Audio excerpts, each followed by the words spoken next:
Krapopolis Season 1 Episode 20 features Ty's invention of an unsinkable watercraft. This scientific marvel is being witnessed by everybody in attendance on the day of its first sail. But before it can start, a submarine appears out of the sea, piercing it in two and causing the ship to sink. The species of the organisms inside the sub are even more fascinating than this.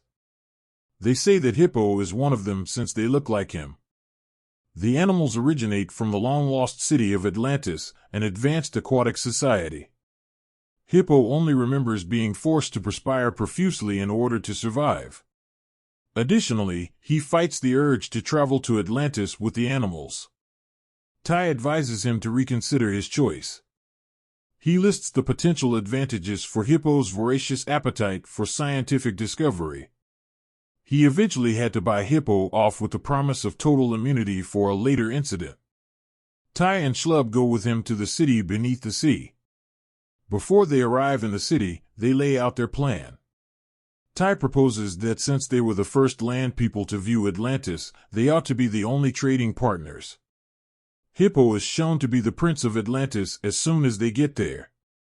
He is purportedly the next in line to rule this developed metropolis, which is similar to Krapopolis. When one of the customers shares that he is meeting his mother next, Hippo lets out a torrent of tears. The two do not have the intended outcome from their meeting. Rather than reflecting on the past and how much she has missed him, Hippo's mother asks direct questions right away, almost as if they were prepared. She queries him about how he resolved the breathing issue on land. Atlanteans can only stay on land for 30 minutes at a time at this point, but Hippo has lived there trouble-free for his entire existence. In addition, Ty and Schlub have to deal with an odd Q&A session when a customer inquires about hidden passageways within the city. Schlub tells Ty what is going on even though he has no idea what it is. The three are providing for the Atlanteans' every need while they plot an assault on Krapopolis. The three are taken to jail. Hippo is quite angry at himself for putting his faith in the Atlanteans. As the Atlantean army prepares to attack his land family, he also says how much he loves them. They are having a tender moment together. Hippo responds quickly, releasing everyone with a swirl of tears. As they emerge, they observe the troops advancing on the city.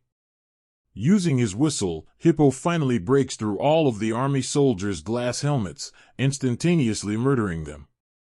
Hippo reveals his true family and spoils the Atlantean scheme. The episode's other storyline pits Deliria and Stu against one another.